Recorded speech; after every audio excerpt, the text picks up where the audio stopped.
Hi, I'm Candace Fathi, and this is my handsome husband, Behzad Fathi. Hey. Behzad and and welcome to Fireside with the Fatis. Behzad and I have been married for 22 years. We have two sons, Javid and Arman, and we both had very unique experiences growing up. And I thought that, during this time of COVID-19 and being quarantined in the home, I thought that it would be awesome for our audience to hear your story because you have a very unique childhood of growing up in wartime Yeah. and having food rationed and having gasoline rationed, and you were very young, and Yeah. you know uh, I thought that it would be really great to kind of hear what that was like for you growing up and just kind of how you found hope Sure. in times like that. Sure. Okay. Thanks. Yeah. So I was born in Iran, and I didn't move to America till I was about 14 years old. And so I went through. I grew up during a revolution where the regime changed, and we had the Shah and moved over to Khomeini, and that was when I was 8 years old. And then only a year later, in 1980, there was the war, and the war with Iraq happened overnight. It came out of nowhere, and I think it's kind of like our COVID-19 situation where you just kind of blindsides you. I remember being a normal kid in my house, and then all of a sudden, the house shook. Lights came on in the middle of the night. I was in bed and jumped out to look, and they had bombed the airport near our house, and they'd taken out all the military airplanes, and that's how the war started. And so,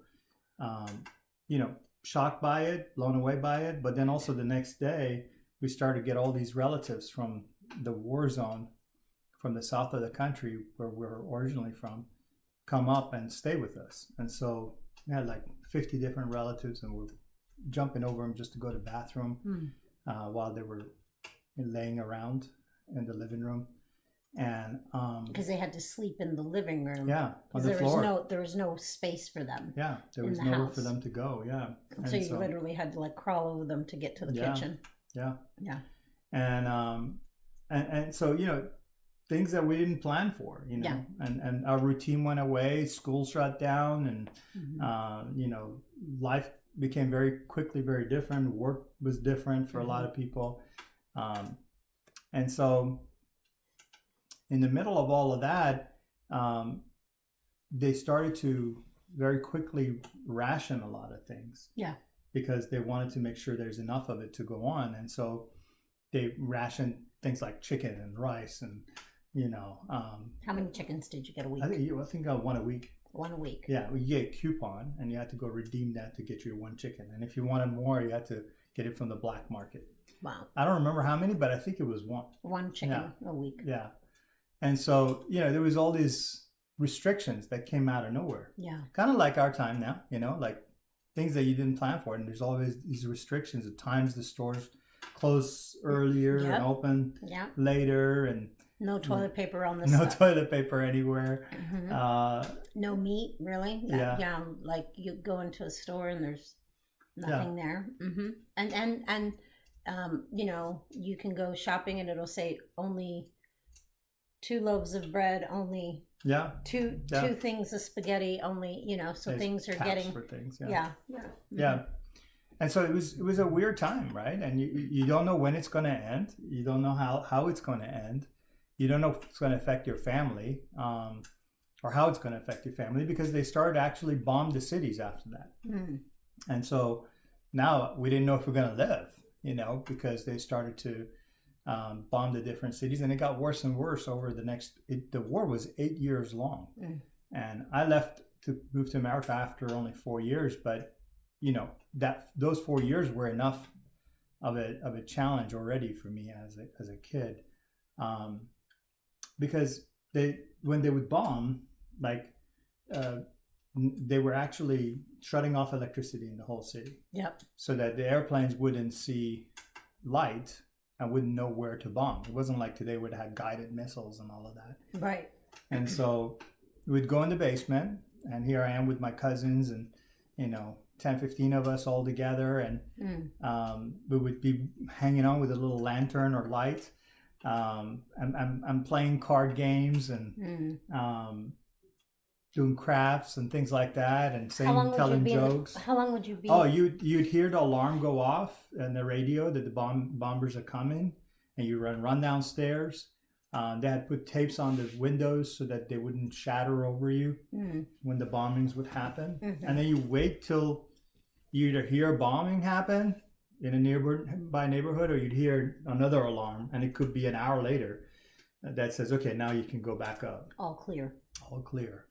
And it was crazy times. It was scary, but we actually had some really great memories through those times. As we played games, as we shared stories, as we told jokes, and kind of like now, right? Honestly, this has been a really memorable time for our family. It's been interesting. I mean, we've been telling jokes and telling stories, but also playing games, and also having deep talks, devotionals, and singing, and bonding. A lot more bonding as a family. Yeah, and so playing Scrabble. We play card games. We've been cooking a lot together. We've been having prayer time together, having deep talks together, just watching movies. Watching movies. And then just random things will happen. I mean, the other day, the kids, I think it was you. You had me, I was laughing. I was laughing so hard. It was the whole, we were watching a Turkish novella, a Turkish soap opera, and there's a lot of every scene has a lot of yelling, a certain curse word, and definitely a slap. Somebody's gonna get slapped. And so I was like, in the movie, in the show, like it was like Three Stooges, like they just keep hitting each other. Every scene. It was. I think it was by design, but anyway. But it was hilarious. I mean, it wasn't. Yeah, it was like watching the Three Stooges. But I mean, when do we ever watch that? Like we're clicking around Netflix, and we found this thing, and when do we ever have time to do some of these things? And so, slap. So, I guess, the point is, whether it's a war or whether it's COVID-19, the key to all of this is to be content. And to find contentment, I guess. I think of how in the scripture in the Bible, in Philippians 4, it says, I know what it means to lack, and I know what it means to experience overwhelming abundance. And we can say that, right? For I'm trained in the secret of overcoming all things, whether in fullness or in hunger. And I find that the strength of Christ's explosive power infuses me to conquer every difficulty. And that's the message of hope for us today. That's the message of hope for all of us, is to remember that through Christ we can overcome this, and that good things are coming out as a result of this if we're content. If we seek to live in contentment, and we accept to be content in all circumstances, because we trust that God is working on our behalf and for our own good. So here's the $1 million question. How do you find contentment as a 9-year-old? How does a 9-year-old going through war find contentment? Is it just trying to find the good things that are going on? What does that look like? Like practically, how does a person, hey, be content. Okay, thanks, buddy.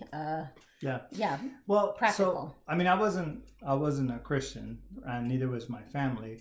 So I can't say we had this down pat at that point, but I can say that there was definitely the modeling of it by my parents of, hey, it's going to be okay. Hey, we're going to get through this. And they had already been through wars themselves growing up. They had already been through many difficulties to get to where they were. So part of it is reasoning in my mind, because if you can reason that, hey, I've overcome these things in the past and God got me through that, He's going to get me through this one too. Mm-hmm. And so, you know, trusting that, kind of like what David did. He always said, I've killed the bear, I've killed the lion, I can kill Goliath, you know. And Abraham did. That God promised it, I can reason that it's going to happen, even though it doesn't make logical sense. So basically what you're saying is that as a kid, you're really looking at your parents, right? And your parents were like, hey, they were modeling that. We've been through this, we've been through that. Yeah. It's going to be okay. We're going to open up our home and be hospitable, you know, to whoever it needs. And so that, what you're saying basically, because it wasn't like you guys were reading the Bible every night. No. but you know, you can have but she biblical, was model. But biblical principles. They were modeling contentment by the fact that they were at peace and finding peace. Right. And so it's kind of like when you fly an airplane and you go through turbulence. Yeah.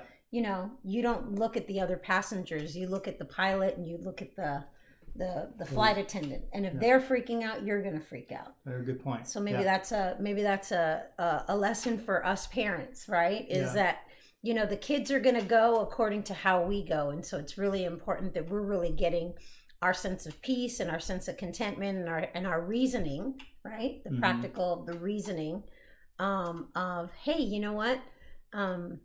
I love what my girlfriend says all the time, and I've heard this said, you know, God brought me this far, he's not going to leave me now. Yeah.